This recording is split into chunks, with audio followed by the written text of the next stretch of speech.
Right ফ্লাঙ্কো থেকে বল নিয়ে 4 জন ডিফেন্ডারকে বোকা বানিয়ে জাদুকর দিবালার জাদু। সতীর্থকে ফাঁকা স্পেসে পাস, দিবালা এখনও নিজে গোল করার চেয়েও সতীর্থকে দিয়ে গোল করাচ্ছেন। এই আর্জেন্টাইন স্বার্থপর নন, একেবারে লিওনেল মেসির প্রতিচ্ছবি। জাদুকরি অ্যাসিস্ট করে তারই যেন প্রমাণ দিচ্ছেন। একেবারে জুভেন্টাসের সেই গোল্ডেন বয় রূপে ফিরে এসেছেন দিবালা। শেষ ম্যাচে দিবালার 3টি অ্যাসিস্টই ভক্তদের চোখের প্রশান্তি। ইনজুরি মুক্ত দিবালা ভয়ানক সুন্দর। যে কোনো তরুণের চেয়েও দিবালা এখনও সেরা। ফুল ফিট থাকলে এখনও তিনি ফুটবল বিশ্ব শাসন করার সক্ষমতা রাখেন। প্রশ্ন হচ্ছে, জাদুকর দিবালা কি আবারও আর্জেন্টিনা জাতীয় দলে ডাক পেতে চলেছেন?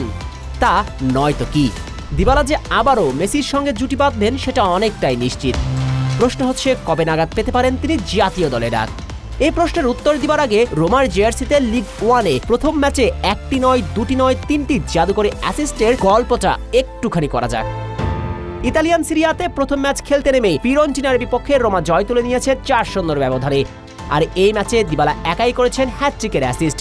আর তার এমন পারফরম্যান্সের পর প্রশ্ন এখন একটাই, দিবালা আর্জেন্টিনা জাতীয় দলে ডাক পাবেন কবে? উত্তরটা সহজ, আগামী ইন্টারন্যাশনাল উইন্ডোতে আর্জেন্টিনা খেলতে নামছে সম্ভাব্য 3টি ম্যাচ। আর এই 3 ম্যাচের স্কোয়াডে ফিরতে পারেন আর্জেন্টাইন এই খুদে জাদুকর।